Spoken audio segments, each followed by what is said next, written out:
Siemens Bethel. My name is Phil Olivera. I'm the president of the New Bedford Port Society, which oversees the grounds and the properties, the Siemens Bethel and the Mariners home that you're at today. It's my pleasure to welcome you to the historic Siemens Bethel to celebrate the dedication of Stephanie Rocknack's statue, Herman Melville, whose connection.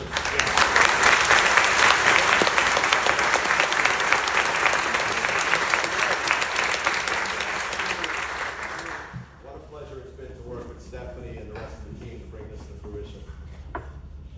Whose connection to New Bedford helped inspire the preeminent work of American literature. The New Bedford Port Society was founded in 1830 by local civic leaders and clergy to provide moral and spiritual guidance to the city's growing population of sailors and whalemen. 2 years later, in 1832, the Bethel was built as a place of worship, reflection, and comfort for those whose lives were tied to the sea.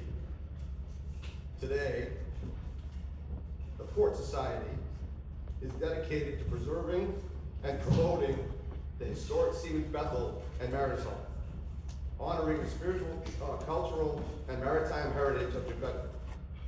The Bethel continues to serve as both an active place of worship and one of New Bedford's most treasured historic landmarks. Now let's come to the reason about today. In 1841, Herman Melville attended service right here in this Bethel and sat in a pew in the southeast corner of the building before embarking on a voyage on the Acushnet that would profoundly shape his writing. 10 years later, he published Moby Dick, forever linking the Siemens Bethel to American literature through the memorable sermon delivered by the fictional Father Maple. In recognition of its literary significance, the Bethel was designated a literary landmark by the American Library Association in 1962 and was listed on the National Register of Historic Places in 1987 for its important role in preserving America's maritime heritage.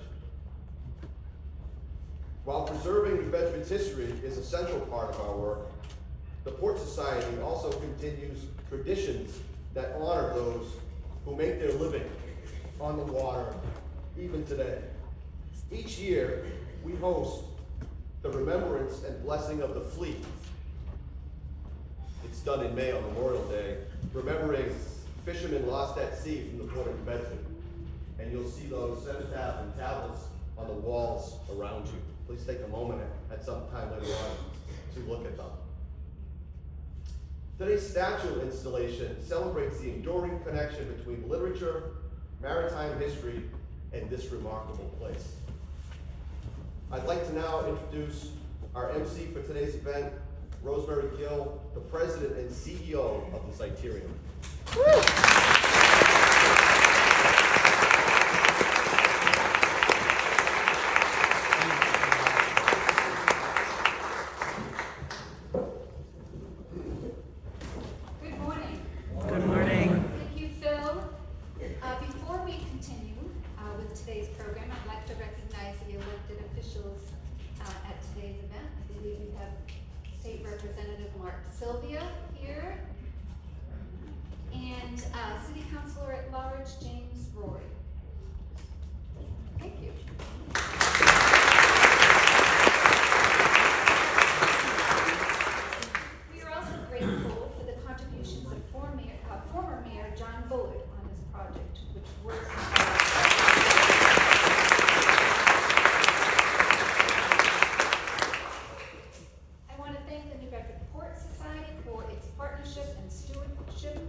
I also want to recognize the many donors who made this statue possible.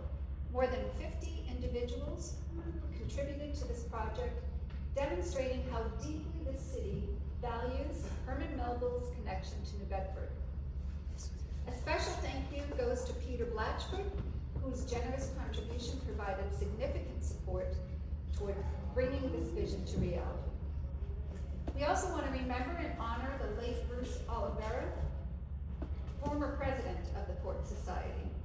Along with his good friend, the late Fred Toomey, Bruce was a driving force behind the restoration of New Bethel. He instantly recognized the importance of this statue to New Bedford and worked collaboratively with the city to ensure its long-term stewardship here on the grounds of the Bethel.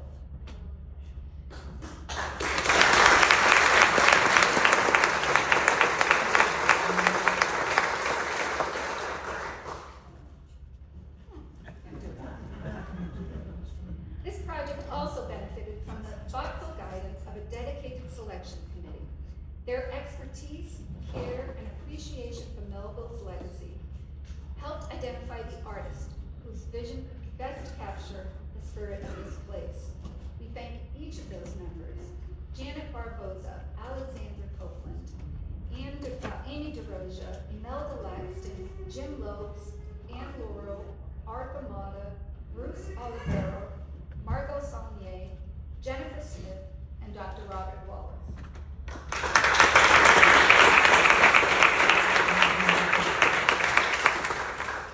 I also want to thank the work of New Bedford City Solicitor Eric Jakes, Chief Operating Officer Christina Connolly, Whaley Museum President and CEO Amanda McMullen, Sylvia De Silva, and the Department of Public Infrastructure. And of course, special thanks to the foundry that worked on this project, UAP, especially Senior Project Manager Mark Shorter. I want to single out the exceptional work of Janet Barboza, the Mayor's Director of Special Projects and Board of Action.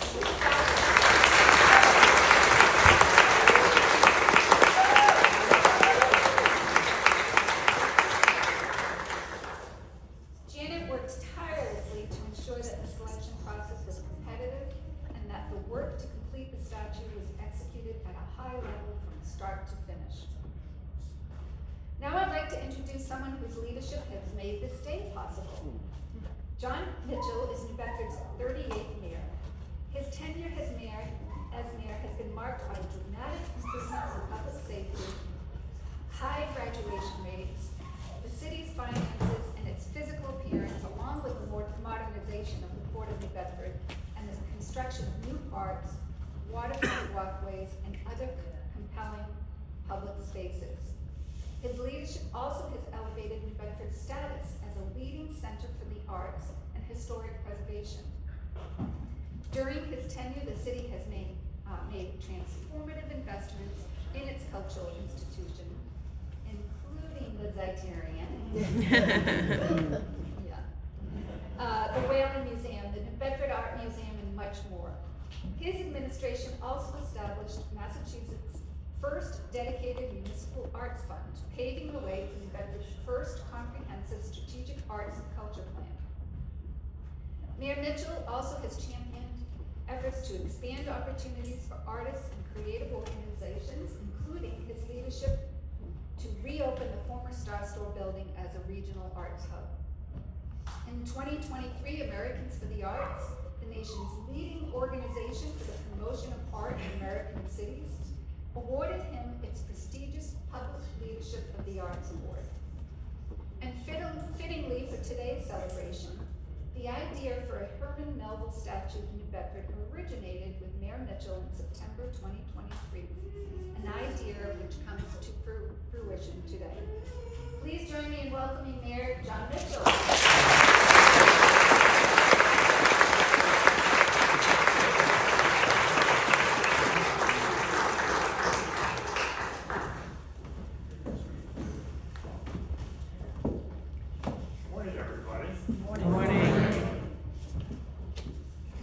So, when you first look at a statue, a historic figure that is larger than life size or perched high on a pedestal, there's a temptation to presume that that person was destined for greatness. And it's understandable. After all, Erecting a statue to a particular person is an act of exaltation. It's an invitation for others to admire that person. But the reality is that greatness is never preordained. In the year 1840, Herman Melville was an unemployed 21-year-old from New York with 6 years of formal schooling. Although he was a precocious writer and had intermittently studied the classics as a teenager, he had failed to hold down a steady job after trying his hand as a law clerk, as a teacher, and as a merchant seaman. Nothing in his life to that point foretold the possibility that he would experience high achievement or contribute much to society. But his decision that year to travel to New Bedford, to try his hand at a new line of work, would change everything. What he experienced in the following 2 years would expand his worldview and consciousness, and would supply him with the major elements of a story for the ages. Melville arrived here having decided, like the young men observed by Ishmael reeling about the streets of New Bedford, to join the great whale fishery. He attended a service right here in this chapel. It sat in the southeast corner. The same one where Father Melville would deliver his sermon about Jonah and the whale.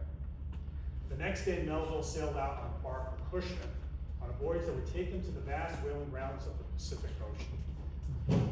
Just as Ishmael explains that his whaling voyage served as his college education, so it was with Melville. For 18 months, he boarded with crew before the mast, hunted whales, and in between contemplated the vastness of the sea and sky. As was not uncommon among whalemen of this period, he eventually abandoned ship in the South Seas and lived among the indigenous Polynesian tribes, befriending them as Ishmael would Queequeg. During the voyage, Melville began to hear the story of the Nantucket whaler Essex, which 20 years before was sunk by an enraged bull sperm whale. In a moment of serendipity, the Acushnet encountered a Nantucket whaler near the same latitude as the Essex sank. During the gam between the two vessels that followed, Melville met the son of Owen Chase, the first mate of the Essex, who lent Melville a copy of his father's manuscript of the Essex saga, which Melville, of course, promptly read that night. The Pequod thus would meet a similar fate to that of the Essex. At the risk of gross understatement, there is much that can be said about the novel that emerged from this experience. In this 200-year-old church, without modern air conditioning, I am not about to inflict on this audience my armchair literary views. There is for those who don't know it, there is a 3-day Melville Symposium now underway across the street at the Whaling Museum, where there will be much more said about Moby Dick with much greater authority. But I will offer this. Why Moby Dick remains compelling to this day is a matter of lively and edifying debate. But we can agree that it invites us to consider timeless questions, like these. Is the American version of democracy, which at that moment was careening towards civil war, prone to self-destruction? How do we ascribe meaning to our seemingly arbitrary world? I had a college professor on this score who insisted that the chapter, The Whiteness of the Whale, was the most important one in the book. Do we have free will? Is Ahab Ahab? Is it I, God, or who that lifts this arm? And there's so much more. It is for good reason that Moby Dick has been called America's Bible. Like the Bible, we return to Moby Dick in part because there is new understanding to be discovered with every reading. Its imprint on American culture has been broad and indelible. It is the most famous work of prose in the English language. It has inspired the emulation of countless authors, playwrights, musicians, and painters the world over. It is the most assigned novel on college campuses, as I suspect some folks in this room can attest. It has shaped America's identity. So it is entirely fitting today, on the grounds of this chapel where he once worshipped, having been drawn to New Bedford's great whale fishery, a rededicated statue of Herman Melville, whose magnum opus continues to call us to reflect deeply on our place in the world. We do so recognizing that public statuary is meant to convey something also about those who do the dedicating. This work, the work we are about to reveal, also tells a story about New Bedford and its place in America, in Melville's time and today. New Bedford in 1850 epitomized the spirit of the nation. Barely a half century after the end of the Revolution, America was expanding rapidly and unabashedly into a bi-coastal country. Cities were springing up, canals and then railroads began to cross the land, and thanks to vast natural resources, seemingly endless fertile land, and revolutionary innovations, its economic output was beginning to exceed that of every major European power. High seas whaling was arguably the most American of industries. It operated according to an audacious proposition that men would sail across the world for 3 to 5 years at a time in wooden vessels and hunt the largest creatures in the sea with hand weapons. It was fraught with danger, of course, and modern estimates are that nearly a third of the vessels would not return. But in its heyday, it was incredibly lucrative, exceeding the profit margins of even today's most successful technology companies. New Bedford was the epicenter of all of them. By the 1850s, nearly half of the whaling vessels in the world were home ported here, making New Bedford the wealthiest city in the United States. Its waterfront was a beehive of activity, and its fleet of whale ships made New Bedford known in every corner of the world. By virtue of the city's global connectedness and its egalitarian sensibilities, of its Quaker founders, New Bedford had America's first truly multicultural workforce, both at sea and on land. Just as remarkably, according to one historian, New Bedford had the highest per capita population of former slaves of any northern city. At once, antebellum New Bedford manifested the ambitious heights of American capitalism and the possibility that America could begin to realize the core ideals of the Declaration of Independence at a moment when the country was struggling intensely with the question of what those ideals meant. In the opening chapters of Moby Dick, Ishmael gushes about New Bedford. He explains that New Bedford has effectively monopolized the business of whaling, which has yielded stunning prosperity. Nowhere in America, he said, will you find more patrician-like houses, gardens more opulent than in New Bedford. Ishmael is enthralled with seemingly everything he encounters as he strolls through the streets.